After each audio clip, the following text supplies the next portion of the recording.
কুমারী পরিচয় দিয়ে বিয়ে করছে, কাবিন নামাতে আছে। ডাইনিটা আমাকে ভিতরে তালা মেরা রেখে গেছিল। আমার এটা যখন কাটার পরে ও আমাকে তালা মেরা বাইরে দিয়ে তালা মেরে ফেলে গেছে। তো পেট ফুলে যাচ্ছে মাঝে মধ্যে, বিশ্বাস হারিয়ে ফেলতে পারি। আমি জীবনে বাবা হতে পারবো না। দিন দিন জুনিয়র সাকিবের পেট ফুলে যাচ্ছে, এমনকি জুনিয়র সাকিব নাকি আর বেশি দিন বাঁচবে না। ইতিমধ্যে হাসপাতালের বেডে শুয়ে জুনিয়র সাকিব কেঁদে কেঁদে কি বলছে, এমনকি শিকাকে নিয়ে কি বলছে। তাছাড়া শিকাকে আদালতে নিয়ে যাওয়ার সময় শিকা মিডিয়ার সামনে সবাইকে বলে যদি সূক্ষ্ম বিচার না হয় তাহলে নাকি সাকিবকে মেরে ফেলবে।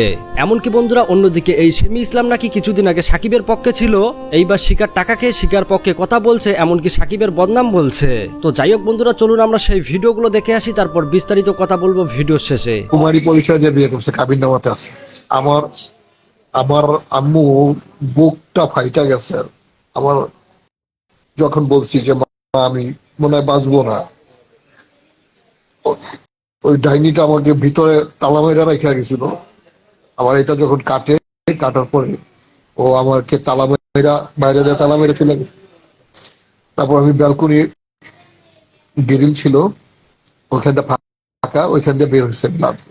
বের হয়ে তারপর থানায় গেছি। থানা থেকে এসআই ছিল, এসআই ভাইয়া হচ্ছে আমাকে এই ঢাকা মেডিকেল নিয়ে আসে।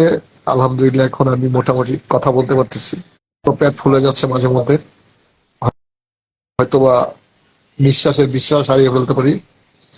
আমি যদি কারোর সাথে অন্যায় করে থাকি আমাকে ক্ষমা দৃষ্টিতে দেখবেন। আমি বোনের কথা কাউকে বুঝিয়ে বলতে পারি না। 2022 সালে অনেক ভালো ছিলাম। 23-24 সালটা আমার জীবনের বড় ধরনের একটা কাম। আমি এই দিনটার জন্য কখনোই প্রস্তুত ছিলাম না। আমি কাউকে কখনো গালিগালাজ করার কথা বলি নাই, কাউকে কারোর সাথে সাইদা ঝগড়া করি নাই জীবনে। আমাকে পুরো সমাজে দূষিত বানাই দিচ্ছে। সবাই এখন আমাকে খারাপ বলে, কিন্তু আমার কি খারাপিটা দেখছে? আমি কি খারাপিটা করছি? আমি এইটুকু বয়সে আমাকে ঘরের বাইরে বের হইতে দেয় না। একটা পুরুষ মানুষ কি 24 ঘন্টা ঘরে থাকতে পারে? আপনারা এটা জানান আমাকে। আমাকে বলছে তোর কোন বাপ আছে আমার হাত থেকে বাঁচাবে? ও হচ্ছে এরকম টাইপের মেয়ে। আমার আম্মুকে বুড়ি আঙ্গুল দেখাইছে যে কি করবে আমার দেখবো না। কিন্তু আমি আম্মুর লাইফ দেখছি। আম্মু মনে করছে আমি লাইফ দেখি না, বাবা হতে পারবো না। শিখে আমার বহুতবার বলছে আর তো এমন জিনিস করে দিব তুই জীবনে বাবা ডাক শুনবি না। যে করেছে সে উপযুক্ত শাস্তিও পাবে। অ্যাডভোকেটরা আমাকে ভালোবেসে আমার কাছে চলে আসছে মামলা লড়ার জন্য। কারণ জানে যে আমি মামলা লড়ার মতো অ্যাবিলিটি আমার হাতে নাই বর্তমানে। আমার লাইফের সবকিছু হারিয়েছি। আমি এখন অনেক অসুস্থ। আমার পেট ফুলা রয়েছে এখানে একটা, এই যে পেটটা দেখেন ফুলা রয়েছে, এই পেটটা হচ্ছে গরম আগুন। আমি জানি না কখন কি হবে আমার। আমার আমার পচায় ও ভাইরাল হয়েছে। ভাইরাল হচ্ছে আমাকে লাথি দিছে। আমি মৃত্যুকে ভয় পাই না ভাই এখন। ভাই কান্না তো ইচ্ছা কিন্তু ভাবে করতেছি না। কান্না অটো আসতেছে, অটো। কখনো তো এরকম কান্না করি নাই। আমার বলার মতো কেউ নাই আমার ফ্যান পেজ ছাড়া।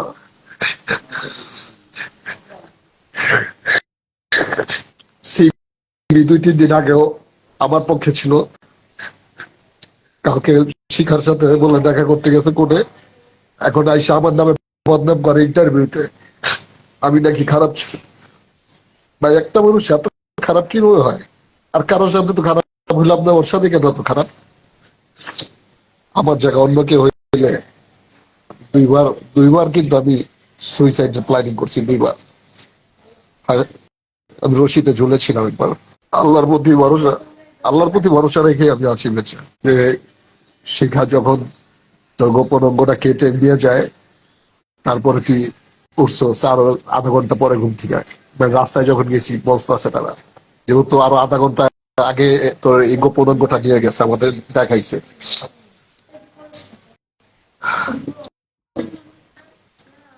আমি হচ্ছে ব্যালকনি, এক নতুন বাড়ি না ওইটা, ব্যালকনির এক সাইডে হচ্ছে গ্রিল নাই, আর এক সাইডে গ্রিল আছে।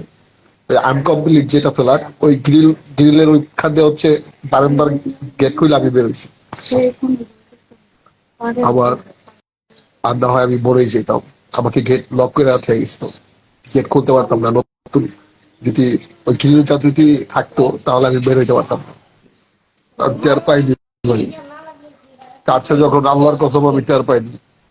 আমার ওই যে মায়ের কসম, এদিকে আসো, আমার ওই যে মায়ের শরীরটা ছুঁয়ে কই, আমি টের পাইনি আল্লাহর কসম।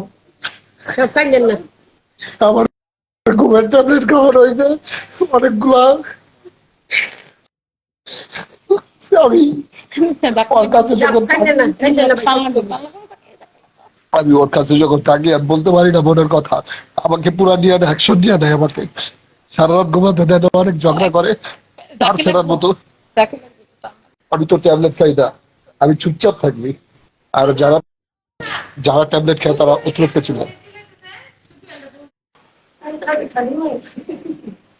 শিখা কি এখন ছেলে আছে না কোথায় আছে ভাই আমি কিছুই জানি না। শিখা আমার সাথে যখন ঝগড়া করতো, আর ছেলে মেয়ে সবাই আমার সাথে ঝগড়া করতো, কারণ আমি তো ওই নারায়ণগঞ্জে একা, আর ওর তো 14 গোষ্ঠী ওইখানে, তা আমি ওর সাথে কিভাবে ঝগড়া করবো বলেন। আমাকে যেই কোনো বিষয় নিয়ে যে কোনো একটা ইস্যু, কারণ এই যে লাইভে একটা আপু যদি জিজ্ঞাসা করে যে আপনি কেমন আছেন ভাইয়া, বা তুমি করে যদি বলে, আপনি দেখেন আমার ফ্যামিলি আমার জন্য কতটা টেনশন করে, দেখেন আমি বাস না জেনে আমার ছোট ভাই কান্না করে, আর আপনারা নেন মজা, আপনারা মজা নেন।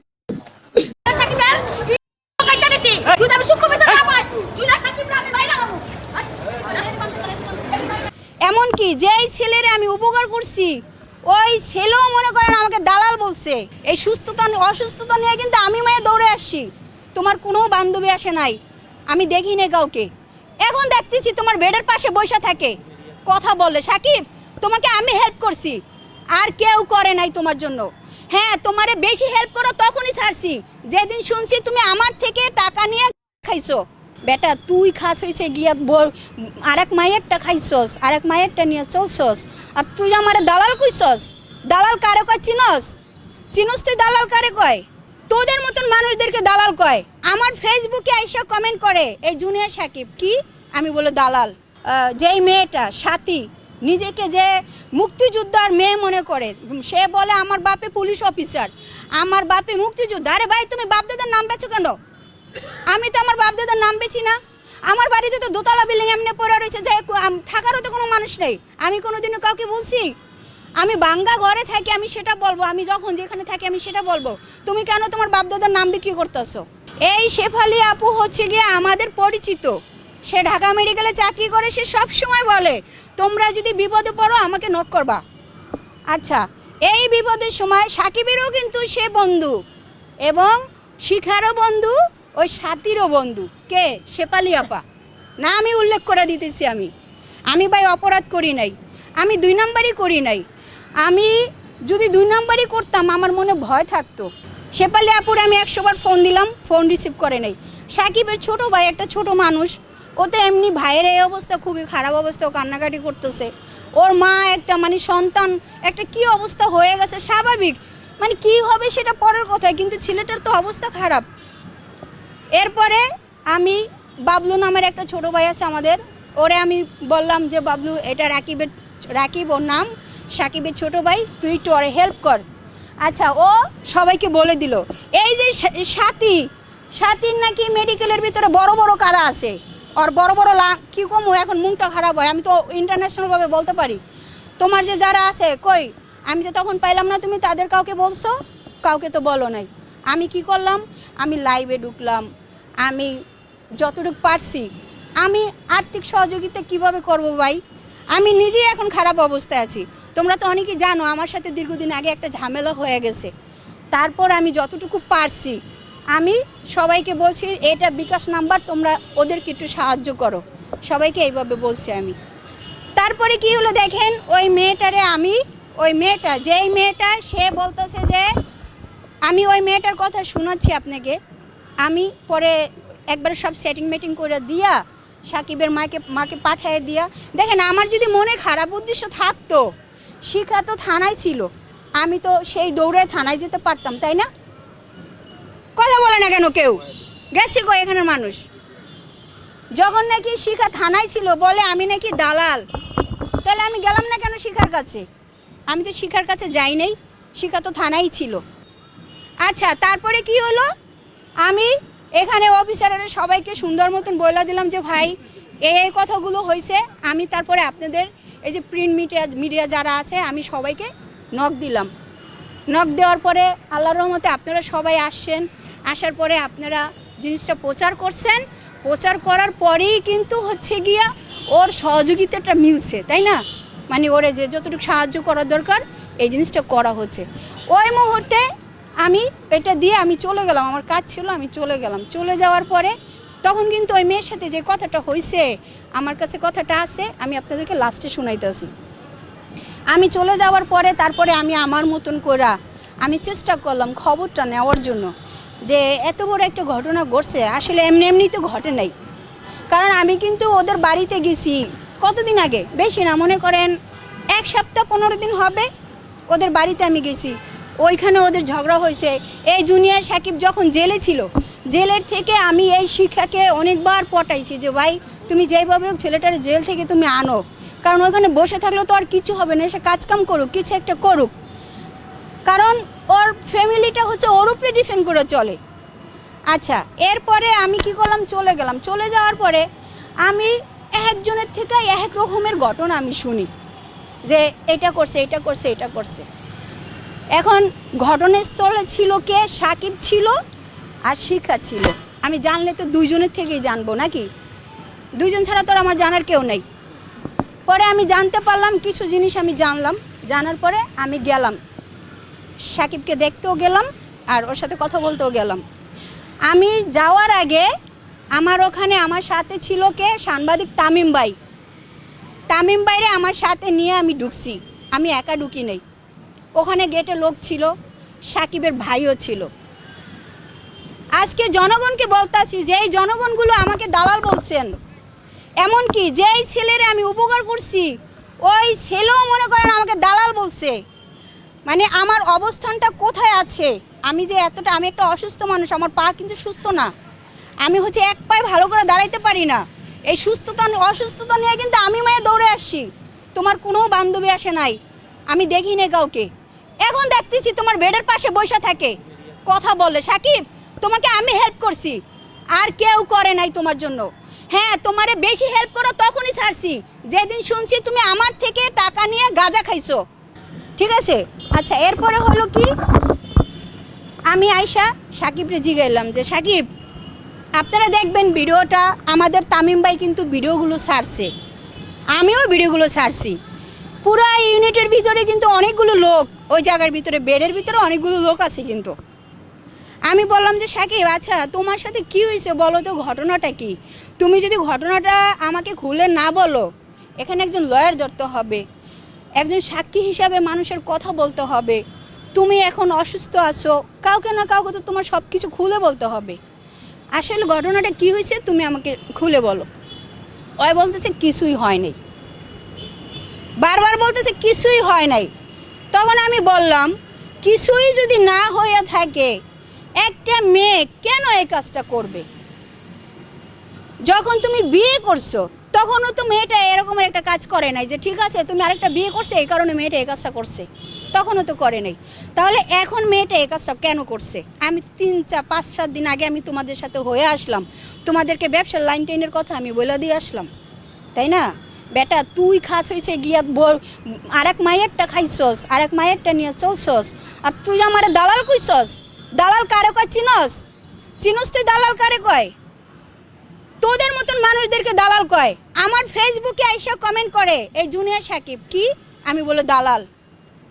তুই যদি ডিগলার দাস মানুষের কাছে, মানুষ আমাকে দালাল বলবে না? তুই তো বিপদে পড়ে আমারে ফোন দিছস, তোর আর যারা আছে তুই তখন জানতি না যে আমি দালাল যখন আমার ফোন দিছস?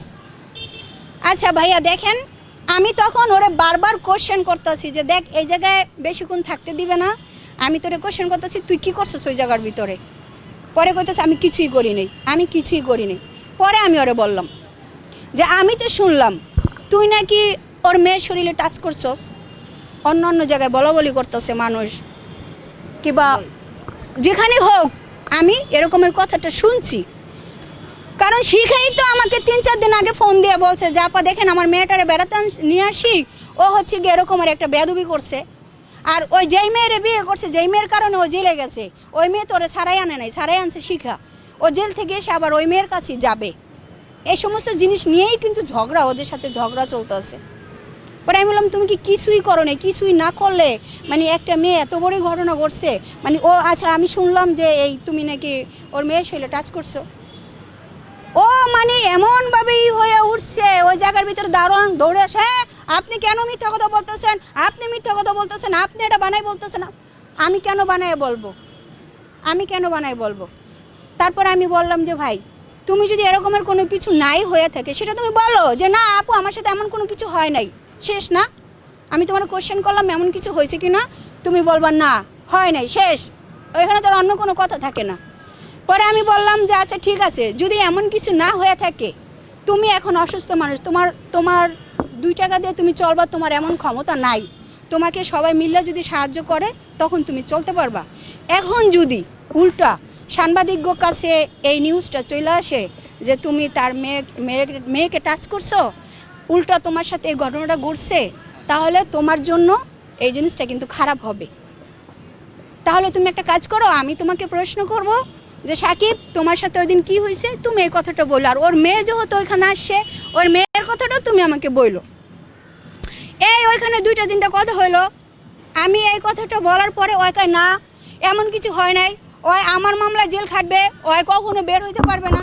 আমি ওরে আবার এটাও বুঝাইতেছি যে দেখ সাকিব তোর কাছে টাকা নেই, শিখার যেহেতু বাড়ি আছে, প্রয়োজনে আমরা সবাই মিল্লা আইনের কাছে যাব, সবাই মিল্লা আইনের পায়ে ধরবো, দইরা যে ভাই শিখার যেহেতু বাড়িটা আছে, একটু উন্নত মানের চিকিৎসা হইলেও হয়তো ছেলেটা সুস্থ হয়ে যাবে। মানে আমার চিন্তাধারা যেটা, আমি ওরে এইভাবে বুঝাইতেছি যে তুমি এই কথাটা সবাইকে বলো যে আমাকে তো মিথ্যা ফাঁসানো হইতেছে, এখন আমি এখানে বেডে শুয়ে আছি, আবার উল্টা আমাকে মিথ্যা ফাঁসানো হইতেছে। যদি শিখা এই কথা বলা থাকে যে না আমার মেয়েকে টাচ করার কারণে আমি এটা করছি, তুমি যেহেতু এটা করো নাই, তাহলে কি এটা মিথ্যা ঘটনা, মিথ্যা? আচ্ছা এখন তুমি এই কথাটা বলো। তো বন্ধুরা, জুনিয়র সাকিব এমনকি শিখাকে নিয়ে আপনার কি মতামত? এমনকি শিখা কি আসলে এই সাকিবের বিশেষ অঙ্গ কেটে কাজটা ভালো করেছে? এই বিষয় নিয়েও আপনাদের মতামত কমেন্ট বক্সে জানাবেন। দেখা হবে পরবর্তী আপডেট ভিডিওতে। আল্লাহ হাফেজ।